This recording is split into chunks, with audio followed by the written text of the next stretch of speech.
Hey, it's Paul with Tool Metrics. First, a quick shout out. I want to say thank you to everyone who's been subscribing to the channel and clicking like on videos, asking questions, and just engaging in the dialogue. It's really fun, really satisfying, and fuels me to come back and make more of these. Today, I want to talk about taking a log like this, which is a maple log, which is a limb off of my neighbor's maple tree, and slicing it into boards. It's very easy to do this, and it's very satisfying. You can save money and end up with some really nice lumber that you can use in your projects. The jig that I use for this is very straightforward, based on a design by George Von Driska, Von Driska Woodworks, and it's basically two pieces of plywood butted together at 90 degrees with a couple corner plates in. I used glue and brads to nail it together, and it took about 10 minutes to make, and it's just it's kind of a foolproof design. You might say, well, that's kind of lightweight construction, and it is, but I have used this type of jig many times over the years, and I've never had one come apart, and you can see it can withstand a lot of weight from a heavy woodworker. So anyway, jig is very straightforward to make, and now let's talk about how to use that. I'm going to walk you through the full process end to end, so if you're really going to do this, please watch all the way through so that you don't end up cutting some nice looking lumber that just cracks and twists on you by the time it's fully dry. All right, first I set it up. I usually do this over at the bench, rather than trying to do it at the saw, just where I have more room to work. Now, I sized the jig when I made it to be half of the total height of the resaw capacity in my saw. So my saw has 16 inches of resaw capacity. This jig is 8 inches plus 3/4 of an inch. So I can attach this to the middle of the largest size log that will fit under the upper guides on my bandsaw. That's how I sized the jig, and then I just made it so that both legs are the same. You can make this a little bit shorter to give you more width capacity if you have a smaller size saw, but you can do this on any size saw, probably 12 inches and up.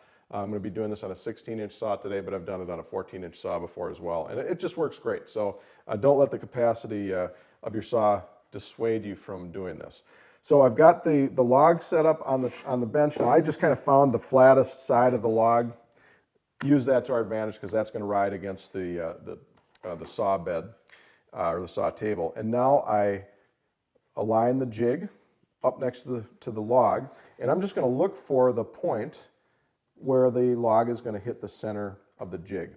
Now, if I already had a hole in that spot on the jig, I would just use that, and if not, I'm going to drill a new hole. And in this case, I'm going to use this existing hole and attach. I've got a 2.5-inch deck screw, which is plenty, and I'm just going to attach that using my impact driver.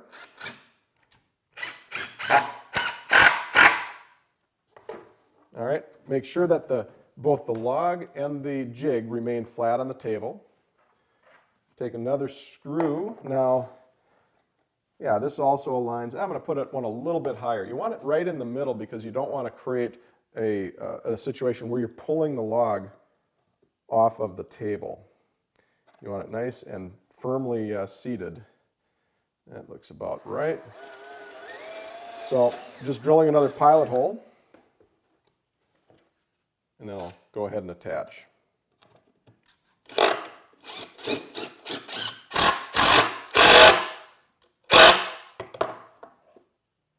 All right, that's all there is to it. I'm going to tighten it up a little more. There we go.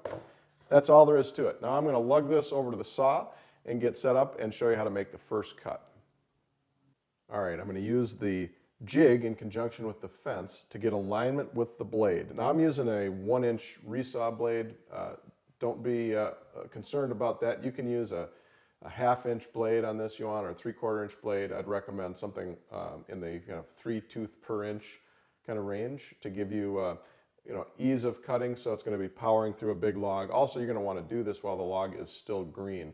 This one is still plenty wet. I wish I would have sliced it up 6 months or so sooner. It's starting to crack a little bit, but the sooner after you cut the log off the tree, the better it is to cut it up here. If you wait till it's dry, you're going to have cracks, and it's going to be a lot harder cutting on the saw. So I'm using the fence in conjunction with the jig, and I'm lining up on the pith of the tree. So this area of the log you are not going to want to have in one of your boards. So strategy is to cut that out at one point in the process. So my first cut, I'm looking for kind of close to alignment with that pith, not directly on it, so that I've got one side that is pith free. Now the pith isn't going to be perfectly in the middle usually, and it's not concentric. One end is going to be a little bit different. So you got to look on both ends, make sure you're getting a good cut, and then just keeping in mind at some point you're going to remove that pith. So I've got the fence now lined up to where I want it, and I'm ready to make the first cut.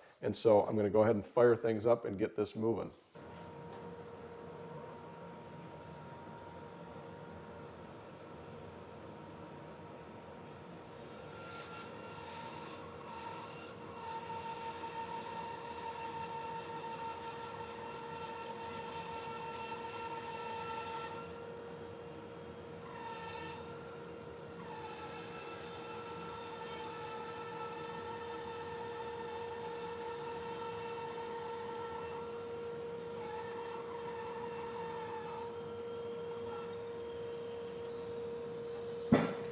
All right, there's cut number one, and I can tell you right now that I'm just thrilled when I see the grain inside of that log. And this is the fun part about this process, is getting that first look at what's inside of that log. It's so cool. Can't wait to get this slabbed out and turn it into boards. So at this point, the jig is done, right? We're done using the jig. I'm going to take the log off of the jig, and we'll make the rest of the cuts just using the fence.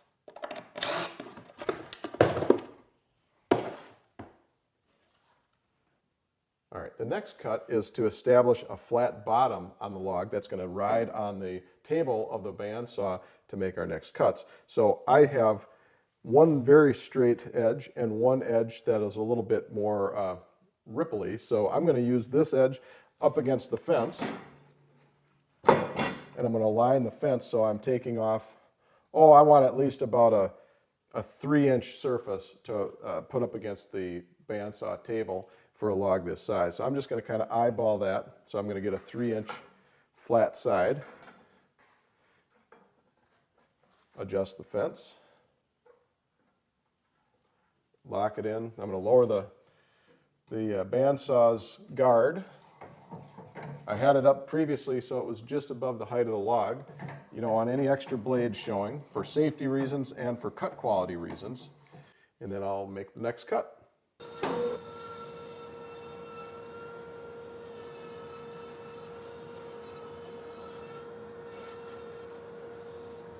All right, now we've created a good flat side that's going to ride against the table saw bed. I'm going to set that in place, and our initial flat side is going to ride along the fence. I'm going to set again, the height of the blade guard. Bring that back up so that we're just have clearance over the top of the board. I'm going to set this to make a 5/4 boards.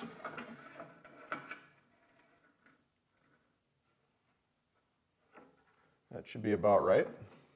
And here's where you can decide, what thickness boards you want to make for your projects. 5/4 I find gives me a lot of flexibility. Could go a little bit thicker than that. I don't want to make them too thin because then you're dealing with loss. You can always plane them off or resaw them some more, resaw them down some more if you want. But that just works for me. You can saw to whatever thickness you want. So lock that down. Now I've got my fence in place, and I'm going to just leave that set up and cut 5/4 inch boards off of this log until I can't cut anymore.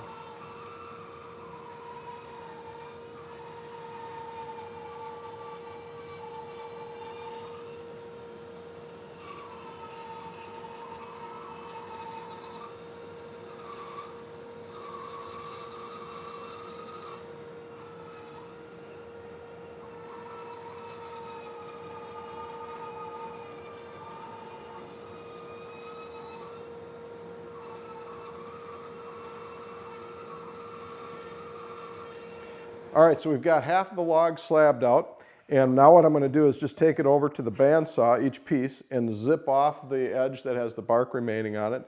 That'll only take me a couple seconds. That's optional. If you want to leave the bark on, that's fine. I like to start out with bark-free lumber in the drying process, just a personal preference.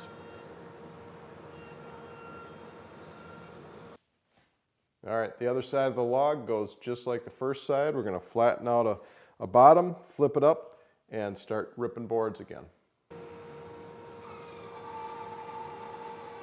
Also, don't forget to find the board that has the bulk of the pith in it, and you're going to want to cut that out. And you may be able to salvage 2 pieces of the board. This one, it kind of goes from here, straggles off into the corner of the board. So I'm going to pretty much just salvage this half of the board.